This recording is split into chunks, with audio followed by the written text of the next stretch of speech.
Thank you for having me here, and it's good to see you all here. I'm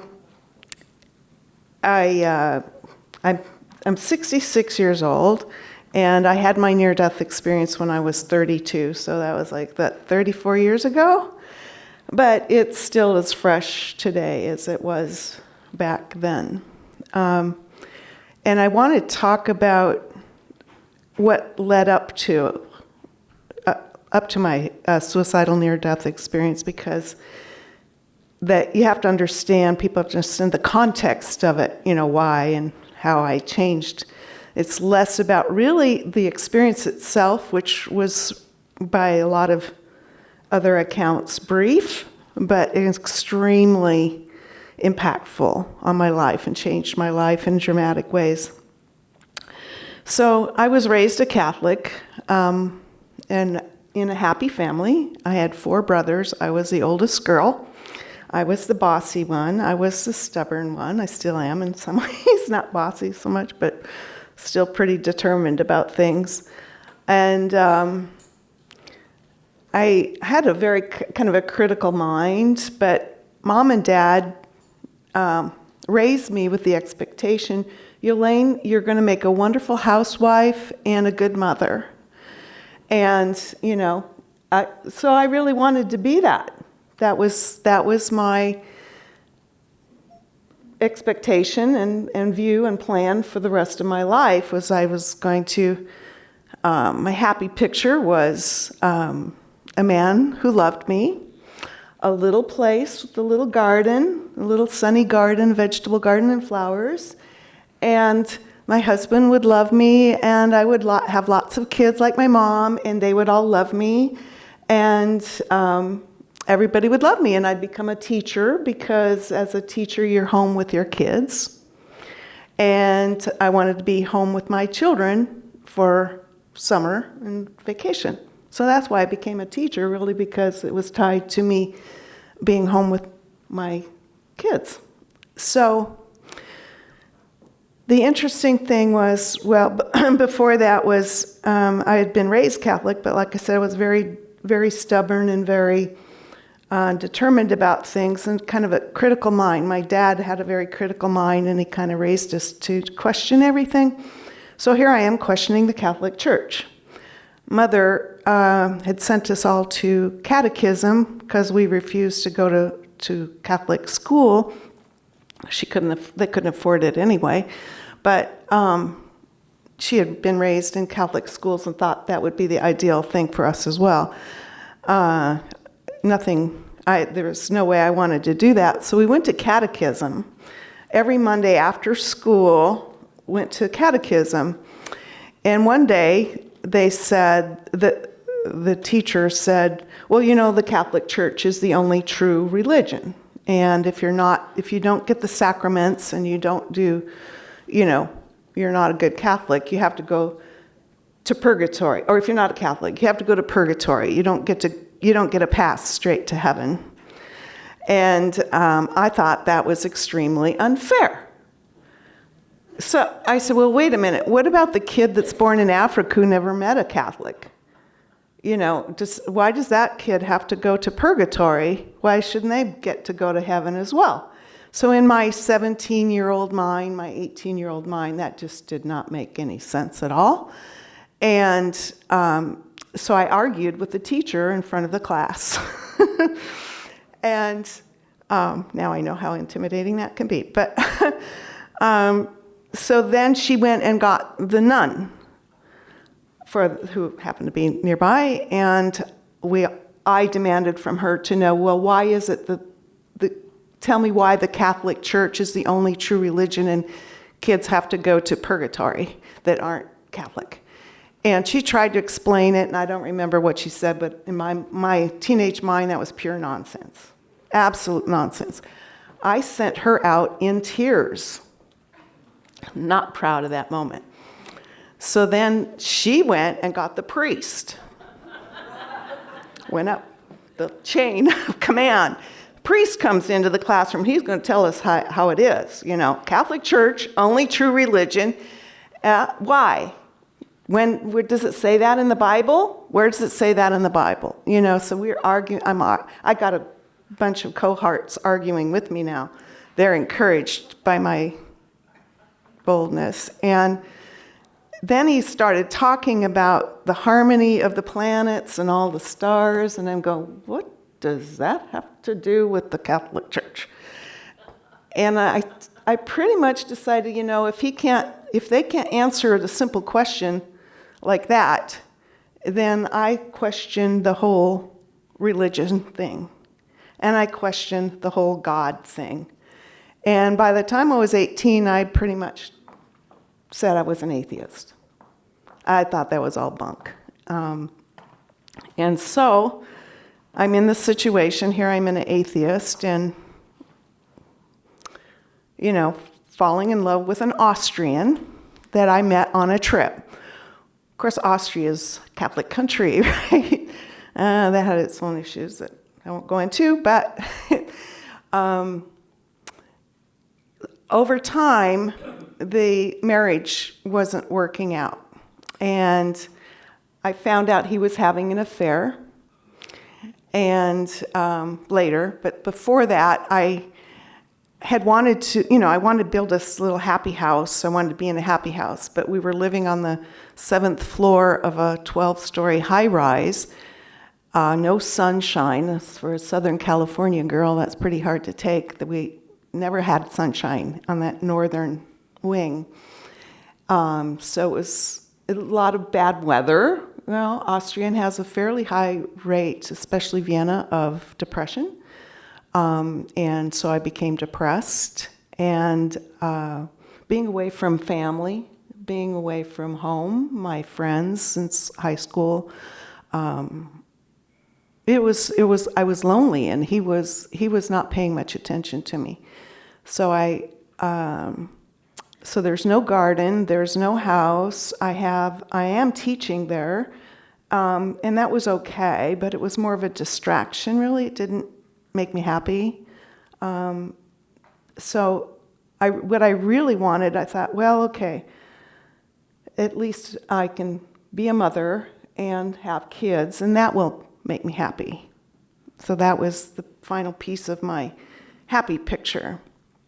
Well, I had a ruptured appendix when I was 18 that caused me some consequences related to that. When I went to go check to see if I could get pregnant, there were complications, and they ultimately said, no, you can't get pregnant.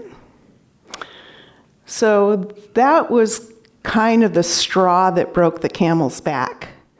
On top of it, it was related to this female problem. I was extremely anemic.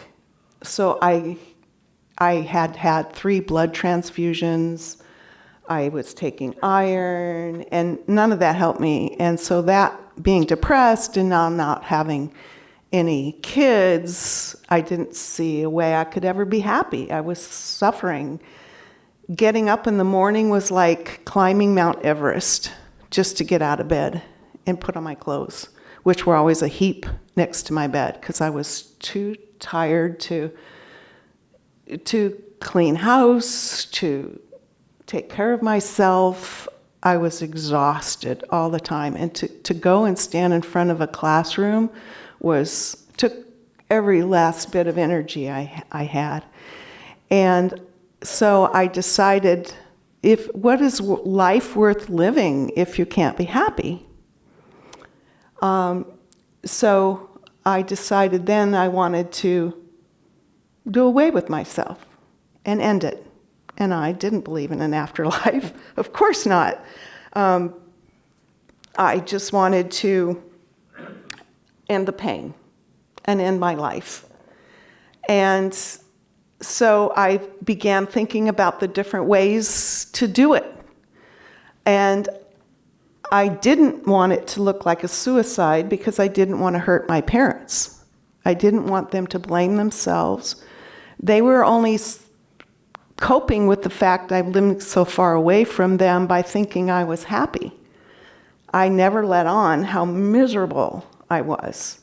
So I didn't want them to be devastated over the thought that I'd killed myself. So it couldn't look like a suicide. So it's amazing what that rules out.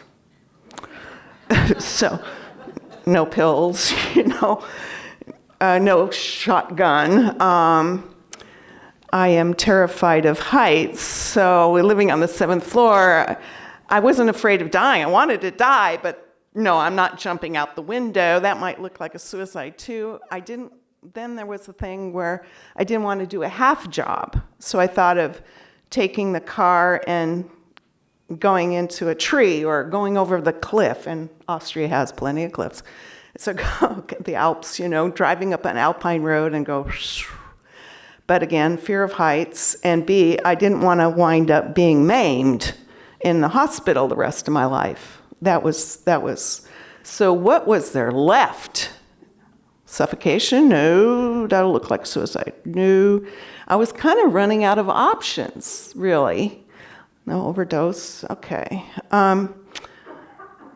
I'd always been interested in different cultures and mind-body things, even since I was a kid, mind-body control and how different cultures, they could be stabbed and not bleed, and they could lie on a bed of nails and not be in pain. That kind of thing had always fascinated me. So I had a couple of books about that, and just by chance I was reading this book about different cultures and how they dealt with death. And they described a process called autogenic death in this book. It was in German. But they described how native cultures, when someone was older or sick, they decided they wanted to die, they would walk off in the forest and will themselves to die. And I thought, that's interesting. I had gone to the University of Innsbruck for 2 years to learn German. And while there, I had taken a course that either Austrians or German invented this term autogenic training. And what they were doing were training Olympic athletes on how to develop such mind-body control they wouldn't feel pain. They could regulate their heartbeat. They could regulate their body temperature, and they could have hyperfocus and be relaxed, and also rejuvenate the body, because you do this training, it's like getting 8 hours sleep, 20 minutes. If you do it well, 20 minutes is like 8 hours sleep for the body. We need sleep from dreaming and all that stuff, but in terms of relaxation, that was the equivalent. And that's why I was taking it, because I was having a hard time sleeping, and I was interested in the whole mind-body thing. And I really went into that course on a deep level. So here I am reading this book. Now I'm suicidal many years later, and I'm reading this book, Autogenic Death, Autogenic Training. I'll will myself to die, and nobody will know I had committed suicide. And it'll be painless, and it'll be all over. I had nothing to lose. So every single night I went to bed, and here's that stubborn streak of mine, determined. Lay there every night and went through the exercises. And it's so profound. You can make half your body go hot and half your body go cold. You can make your right foot toe, left toe tingle. You can stop feeling hungry, or, you can go instantly relaxed like that if you want. You can slow your heart rate, and the autogenic death part is you can stop your heart. So that's what I was doing, night after night. They're going to find me dead in bed. They're going to find me dead in bed. They were not going to know why. My heart stopped, and they're going to find me dead in bed. This went on for, months. It went on for months, and there were times I was in a void-like state where there was pure nothingness. I could not feel my body. It was a vast void, several times like that. And I said, well, I'm not dead yet. I'm thinking. My mind's still going. Gotta keep at it, So I just kept going. And then one night, late at night, I think God, the light, or the other side said, enough of this. She needs an intervention, big time. So I'm lying in my dark room, and all of a sudden, it was like 1,000 flashlights had suddenly come into the room. Not flashlights, what do they call those? Floodlights. Everything was illuminated and crystal clear. Now, I'm very nearsighted. You are now all blurs, you know. I need my glasses to really see. But without my glasses, I could see everything crystal clear. I could see down the hall. I could see the pattern in my bedspread. You know, I could see the reflection in the mirror. And I looked out the window. The sky was blue. I'm going, what? I think I've just entered into some new kind of dimension here. What is this? I was actually quite astonished and wowed by it. It's like, oh my God, people got to know about this other dimension here. This is really interesting. So I moved to get up to go kind of explore this. And as I'm doing this, I'm hearing 360-degree people talking. And I realize what I'm hearing is everybody in that apartment building's dreams. I could pick out a little bit of it.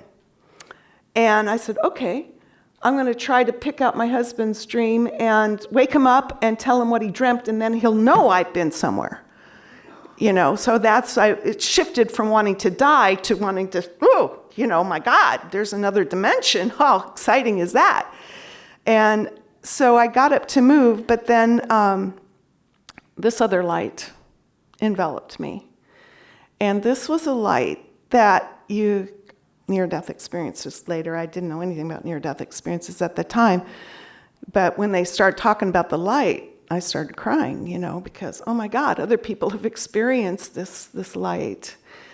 Everything disappeared. It was like I had no body and no, there was a separation, there was a sense of self in it. But I felt like I was in a warm bath of love. Pure, unconditional love.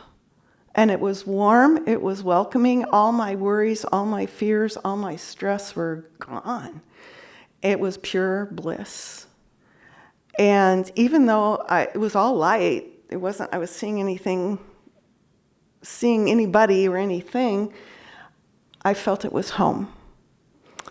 And I wanted to stay there forever. I said, oh my God, this is love. And I was thinking, I want to stay in this light forever. I just bask in this wonder. And slowly it kind of dissipated, went away. And I'm in my bedroom in this state of awe. I was just in the state of amazing awe. And it was still lit up. And I turned to my side and I see white robes standing next to my bed. And then I looked up. Holy moly, that's Jesus. And he was looking at me with intense blue eyes that I've never seen anybody with with those blue eyes. And he said to me one sentence. And that was, but he didn't move his lips. I heard his voice, male's voice, in my head, or wherever I just heard it. Don't waste your life thinking you're not loved. And when he said the word your life, I felt this. It was palpable how precious my life was. And not just how precious my life was, but how precious everybody's life was, including that kid in Africa. And that answered my doubting about the whole religious thing, or that there was a God and that it wasn't fair that, here I am. Anyway, well, that kind of stepping forward. So I went to, it disappeared, the room went dark again, and I went to move, but I wasn't in my body. And I had never heard of the concept of being out of your body. And it was kind of a shock. Oh my God, I'm not in my body. And in my body, it pulled me back. It was like being pushed back into my body, and it was very extremely unpleasant. Here I was feeling very light and expansive, and now I've got to get in this dank, dense, cold body, and it was very unpleasant. I liken it to maybe like there's a cold mud, and you fall back into this pool of cold mud, and it absorbs you. And it was a shock. I said, oh my God, I was out of my body. I kept trying to go back. I want to go back. I want to go back. And it was a brief moment where it did come back a little bit, but as if to say, no, we're always here for you, or something. It's always here. And so it completely flipped my world inside out and upside down. I had to reconsider every thought I had thought, every belief I held, every concept was now had to be re-examined in light of that experience. And I was an English teacher, so I took that sentence, that one precious sentence he gave me, and I took it apart, I pulled it apart. Okay, so there's a life to be wasted, so that meant we, everyone, has a purpose of some kind, has a mission, is a precious reason for being here, whatever that is. It's precious. So, okay, what is my purpose? I don't want to waste my life. I got the supreme command here.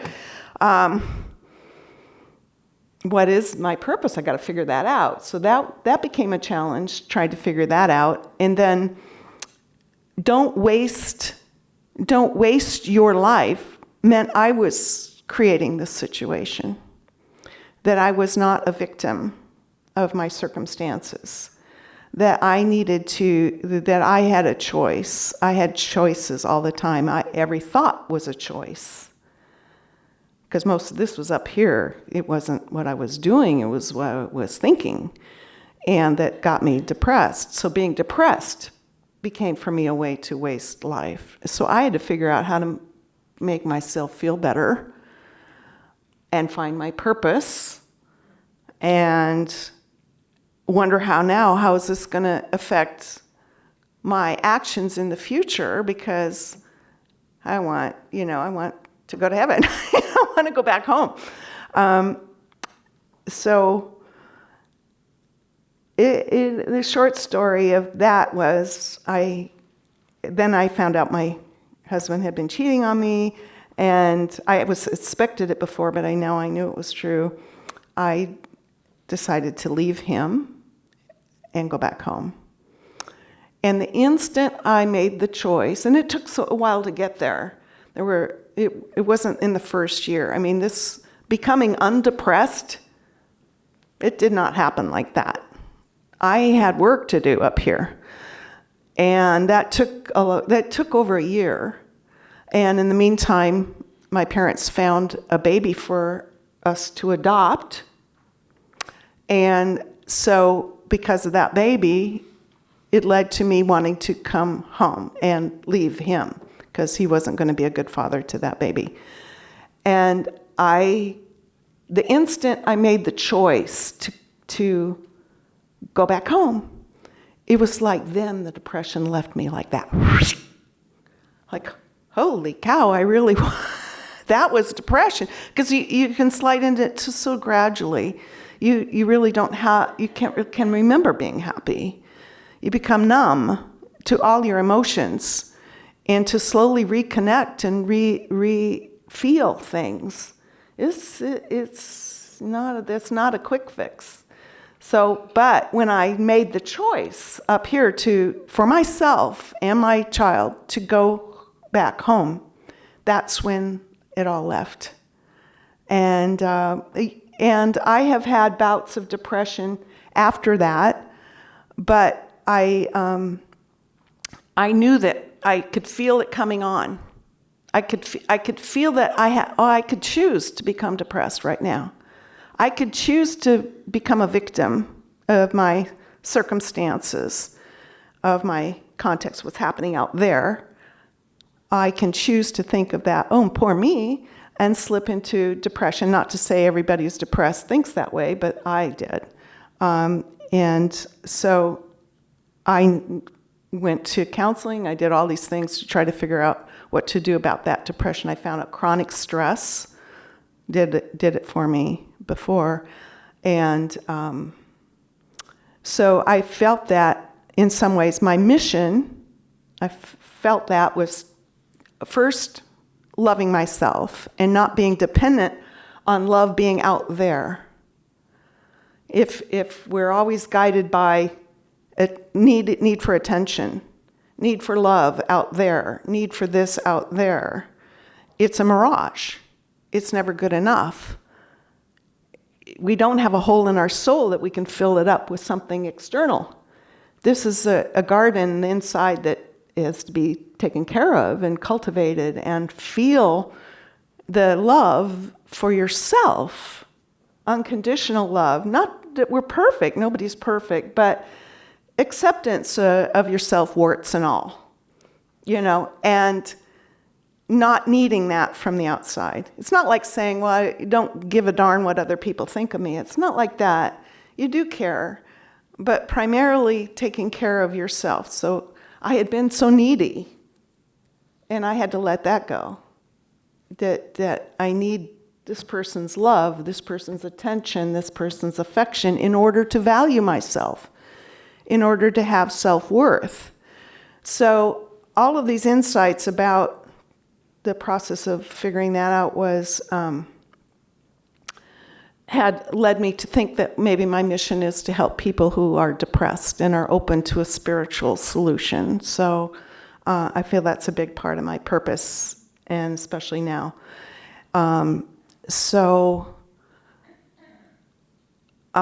Maybe you read in there that I did meet the love of my life after I divorced my Austrian husband, and he was everything, and it was not like I needed him to be happy, but he made me happy too. We met on the phone through a Jewish matchmaker. And then neither of us are Jewish, right?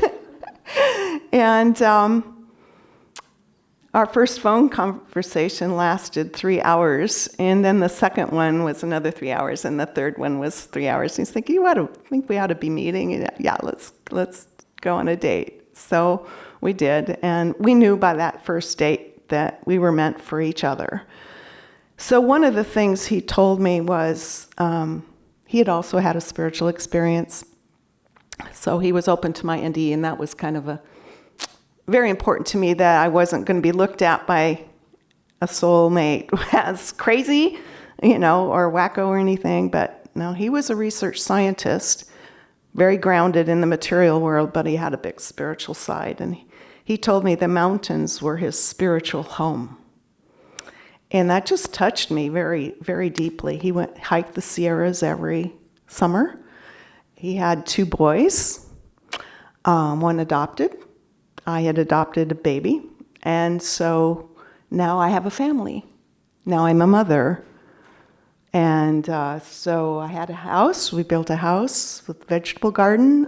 And now my happy picture is complete, right? And I wasn't looking for it, really. I mean, it just happened when I made the decision, I believe, he said, my husband had told me that one reason that he liked me, he said, because I wasn't needy, that I was self-sufficient, that I was, confident in myself to some degree. I mean, I think nobody's 100% confident, but he liked that. And he also had a great love of poetry and music. instead of movie nights, we would sit and listen to our favorite music songs. And so a year ago, and he died. He passed away due to a brain cancer. My mother died right after she'd said a prayer during his biopsy for him. And my dad died 6 weeks before my husband. So I lost 3 of the people I loved most in my life in the course of 3 years, and watched my husband slowly slip away from life with this brain cancer. And he had to give up and withdraw from the things he loved most in life, one by one. It was a very difficult process. And if anybody's going to be depressed, I guess I had a right to be, but I was never depressed. I was grieving. I still grieve, but I'm not depressed, where I'm not functional, like I was before. And one of the reasons, not just my NDE and my beliefs, but because he's come to me, finally. But before that, when he was admitted to the hospital, before going into hospice, they said, he's on his way out and prepared to go to hospice after he leaves. We can't do anything for him here in the hospital anymore. And so it was a week we were in the hospital, and they let me sleep in the bed next to his. And I had prayed that he had a deathbed vision to comfort him, because he had fought it. He fought it hand, tooth, and nail. He was as stubborn as I was about things. He wanted to live, and I had wanted to die. But it was just really that determination. I didn't want to talk about dying with him or preparation for any of that, and support him in his decision to try to keep fighting. So I prayed he'd have this deathbed vision. And so the next morning, he's sitting up in a bed, and he's smiling, and he's going like this across the hospital ceiling. And I said, is everything all right? And he goes, he had a hard time. He had a hard time talking, so it was monosyllabic, and it took a while to get all of this out. But occasionally there would be blurts of sentences, and I figured out what he was saying. He said, "Can you do something about that?" And I said, "What, you mean the lights?" He said, "No." The curtains? You want me to pull the curtain? No. That. And he went the whole thing. He said, "You can't see that?" And I knew then that he was having a vision. And I said, "So that, tell me what you see." "You don't see it? It's real. It's real." I said, "Honey, I know it's real, but it's meant for you to see." And he started crying. And I said, "So what do you see?" And he kept asking, "It's real. Don't you see it?" He said that at least 20 times. And I said, "So what do you see?" And he said, "White feathers, people, white music." And I said, "Angels?" "Yeah, angels."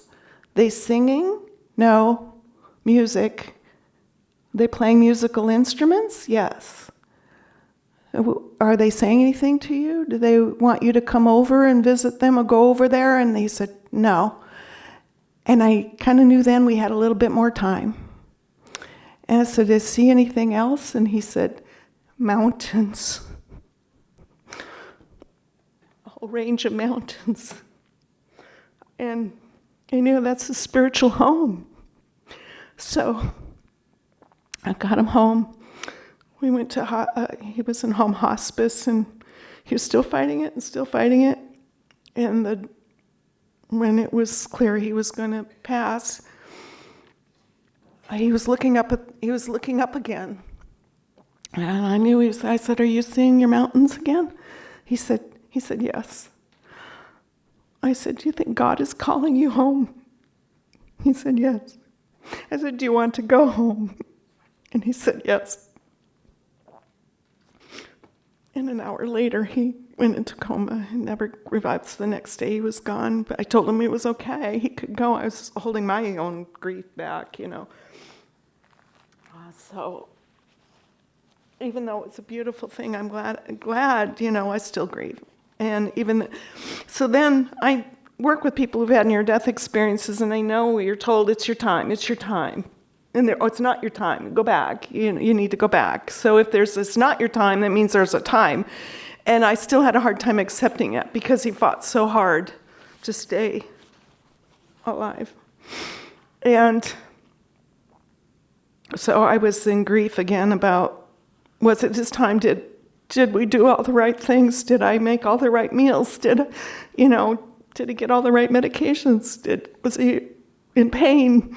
I was questioning all of that and going to bed. I mentioned that my husband loved poetry. And there was one poem by Emily Dickinson that he had memorized and that he loved. And I don't know the whole poem, but it was, lightly step the yellow star loosely to its lofty place, loose the moon her lustral hat from her silver face. Something about astral hall. And the last line is, Father, I observe to heaven, you are punctual. And as a school teacher, I thought punctual is like you're being on time, you arrive on time. So this night I was grieving about, was it really his time?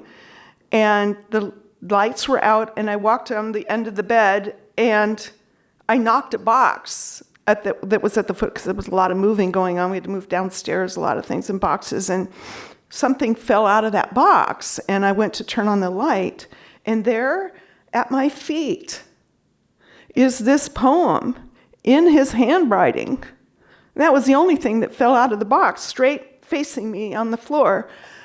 And then I got the last sentence, Father, I observe to heaven, you are punctual. And so it meant to me it was his time. And I was feeling so grateful, I went to bed, and I lay there in bed, and then stars everywhere. All over the walls, all over the ceiling, everywhere there's star. I'm seeing his astral hall. I lay there for 2 hours observing that, wondering, is this some effect of the eye? My critical mind is going, well, okay, if I put my hand up, do I see stars on my hand? Or does it block out what's behind it? It blocked it out. If I move my eyes, does it move with me? No, it stayed put. All the stars stayed put. And there were comets and planets and novas, and it was incredible.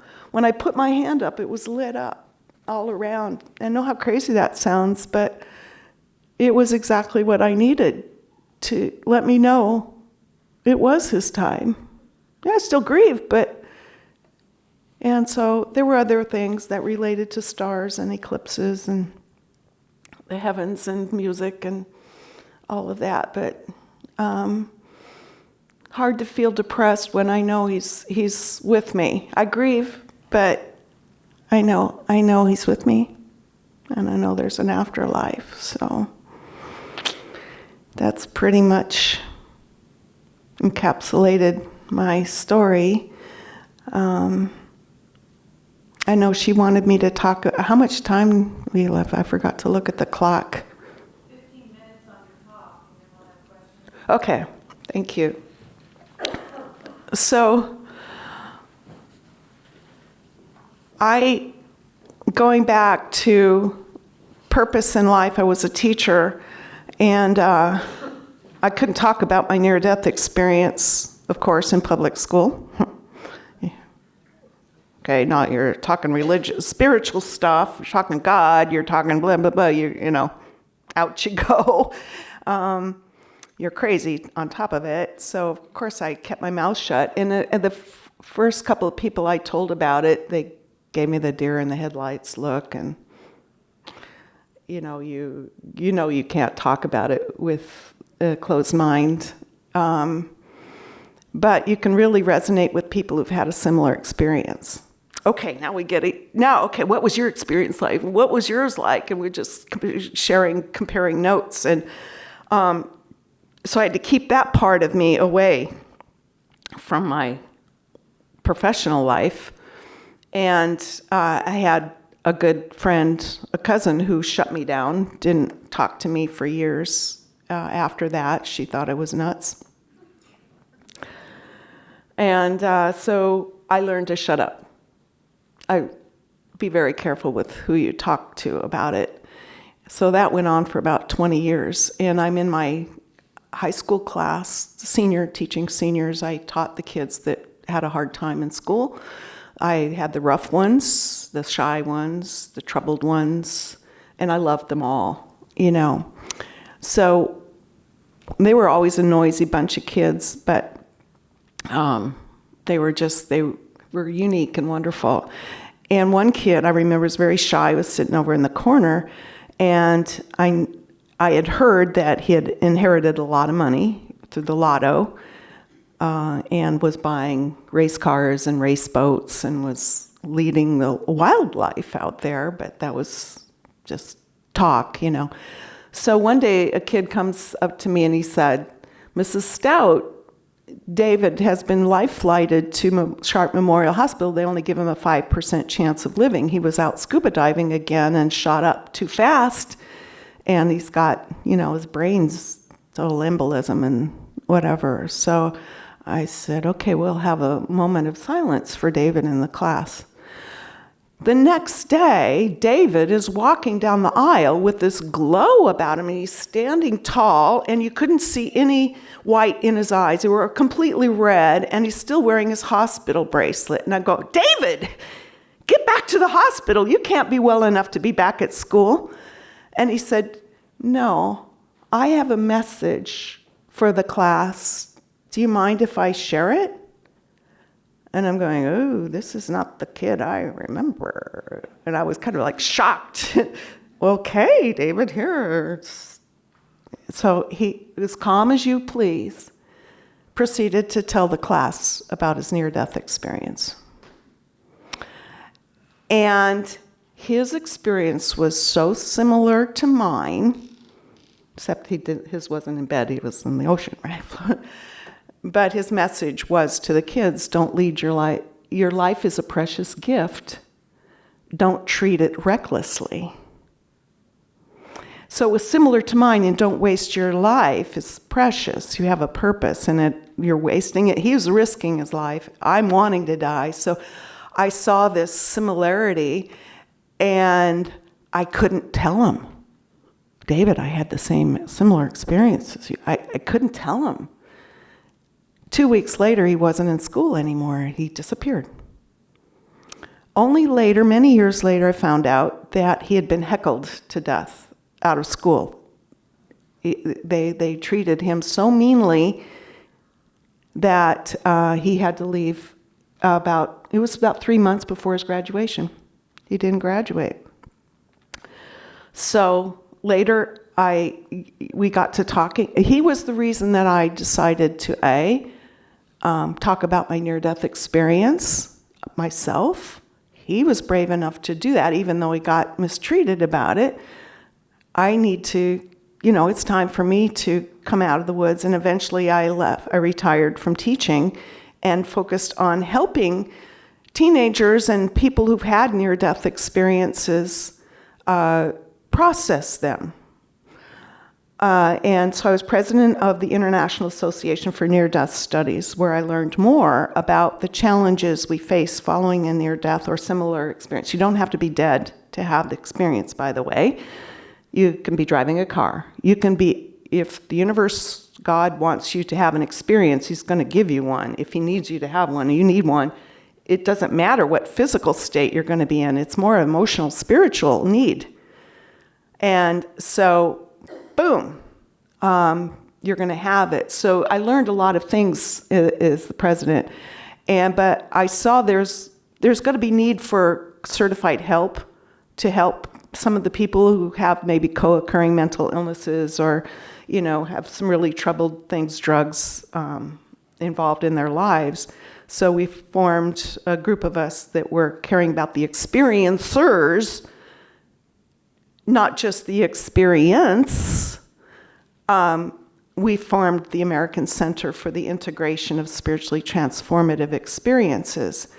And we've had 4 conferences, and we've trained over 52 mental health professionals, spiritual counselors, life coaches. And so this is another big part of my purpose, is helping experiencers and helping people in depression. And there's no doubt in my mind that that's a big part of what it is. But I think the after effects of such an experience are a way to demonstrate. A lot of people say, how do you prove you're dead? Oh my God, how do you know you were dead? What does it matter? Because it was the experience that matters, not the physical state of the body. The body's just old clothing. It's the experience that matters. My husband said, the song is not separable from the singer. And so it's again the experiencer. What are they going through afterwards? And sharing it is the big one, is a huge one that my student experienced, and many people. Finding your purpose, trying to negotiate the different sets of values. Here you've got to be unconditionally love. Unconditional love is a value over there, right? And here you're in the corporate world where everything's the dog eat dog, competitive.